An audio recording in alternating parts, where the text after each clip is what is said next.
Hello and welcome back to my channel. If you are new here, I am Disco Kitty the Crappy Crafter. Today we're going to be playing with black resin. We have used it before, but we're going to use it again because I need 9 ounces of resin. And luckily I have lots of black resin because I don't think I have 9 whole ounces of any of my other resins, but I wanted it to be a black anyways because we're gonna dust this with a bunch of mica powders. We're gonna make it real pretty, so let's just get right into it. Alright, let's see all that glitter. So what I'm going to do is I am going to dust the mold in different sections. Like the numbers and the individual little scales along the neck are going to be this holographic powder glitter. It's not really a powder, it's a very fine glitter. Meant for nails, but it works really well on molds. Gotta clean up the spaces where I don't want that. And then we're going to go in with a super tiny detailing brush and eventually get tired of the super tiny detailing brush and go in with the bigger brush and just make a mess because I'm like, you know what? I can just clean up what I don't want. It'll be fine. So one thing that I did notice with this mold and something that I should have done was clean it better. There were a lot of little, I'm going to assume there were a lot of little spots of oil on it. Places where the glitters and the mica powders did not stick. And that's okay.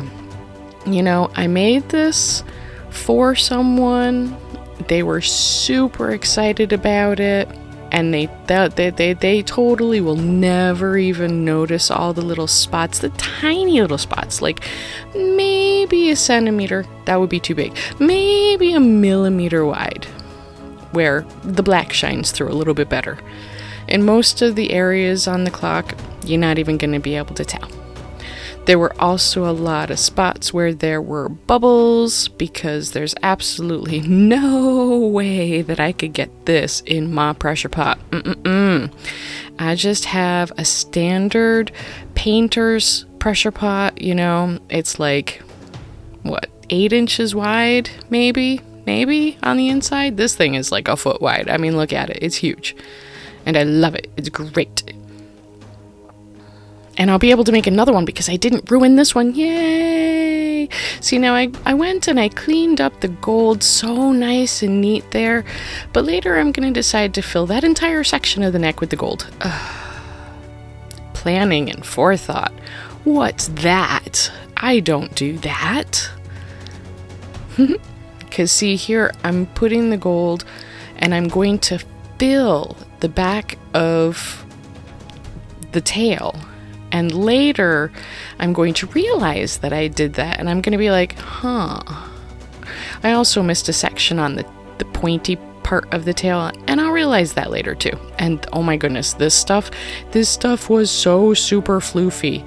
I didn't want to have to clean the entire mold afterwards. I totally should have done the face of the clock last. I should have, because this was the floofiest of the powders. And I had to make sure that I got all the sections relatively, you know, like the same thickness of powder, so I just kept holding it up to the light to see if there were any bare spots. And there were a bunch of bare spots around the numbers, but we got them. See, here I realized I did not do that gold. And then we're gonna move on, start doing the holographic on the neck. I didn't really fill those in quite as well as I probably should have, but they're alright. They look pretty good. I don't know if you can hear that cicada in the background, but whew, it's right next to the house. See, here we go, and we just fill the back of the neck in with the gold. Because I had chosen a certain number of pigments, and then I realized that I technically had one fewer than I thought I did, so that's why the gold just filled it in. But here we go, we're getting into the wings. We're doing the wings, the shoulders the same color as the neck, and then the wings will be 3 different colors. The colors didn't quite come out the way I wanted them to, because this kind of dual or multi-chrome powder it's hard to match up sometimes. And I should have gone with my gut, which said, don't put that one that's in the middle, but I put it in the middle. And it looks okay, but it could have looked a lot better. And you know what? It's okay. He liked it anyways. He doesn't care. He's just, he likes the effort. I mean, the finished product is nice too. I actually had to go after I finished this because I put the clock pieces that come with it together. But when we go through the video, we'll see if it's actually missing pieces, because I feel like at the very, very least it was missing a rubber washer. A rubber, not a grommet per se, but a rubber washer. Because I haven't been able to find it. And the clock parts that I bought on Amazon, like after I finished this, they all had rubber washers. So, I don't know. We'll see. But here we are. We're going in with the final color. Yeah, see, that center one was supposed to be more green, but it came out so brown. Ugh. Oh well. It's green in some lights. See, it's green there. Oh well. It was supposed to be blues, greens, and purples. But, yeah.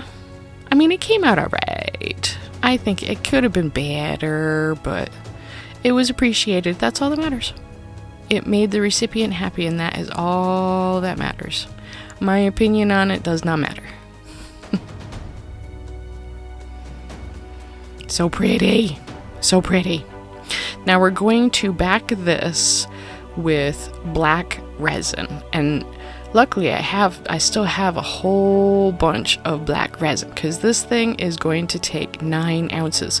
But look at how pretty it is. Oh, look at how pretty it is when it's all swirly like that. It looks like velvet underwater. Yeah. Anyways, stir for 3 minutes, scraping the sides and the bottom continuously, because you want to make sure everything is mixed. If it isn't, it'll come out a sticky mess and be gross. I actually had to make this in 2 batches, and here I'm showing how I actually measure things out. I had to make it in 2 batches because I didn't want to make 9 ounces of resin in 1 cup. That, and I don't think I had anything that was big enough to do 9 ounces of resin in 1 cup. So I did 5 ounces and 4 ounces, and I combined them in the mold. And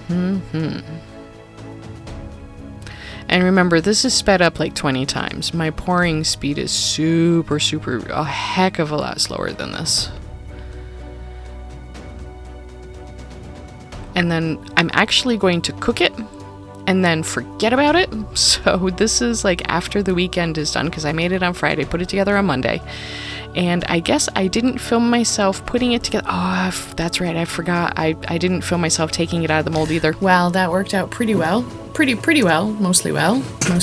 This clock mechanism. This clock mechanism is the worst. That's the worst clock mechanism I've ever dealt with. It's not tight. I can't get the battery in there. It just won't get in there. I'm actually, it's ripping it's ripping the battery trying to get the battery in there. So we're just gonna take that out. We're just not gonna do that. We know this goes round.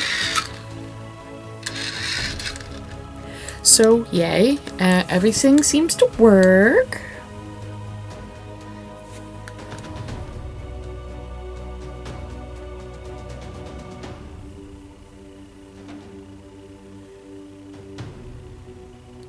I'm doing this voiceover, I'm doing this before I edit, so I don't honestly know if I filmed. I feel like I may have missed part of it, and if I did, I am so sorry that I did. But if I didn't, then yay! I'm apologizing for no reason. But yeah, this was a lot of fun. There's a lot of little bubbles in here. Yeah, I didn't go through. I should have. I didn't. There's even a bubble right in the middle of the 2. I was just so tired by the time I put all this powder in, because the powder took like an hour by itself. More, maybe, I don't know. But yeah, this worked really well. I had a lot of fun making it. What do you guys think? What colors would you have done differently? It's really hard to see the multi-chromeness of this. Let's see if I can get a different light. Oh yeah, there we go. See some of the purples now.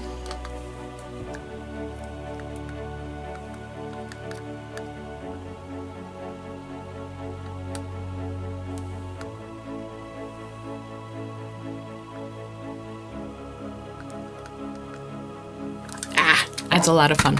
Anyways, I had a lot of fun doing this. I hope you had a lot of fun watching, and until next week, stay safe.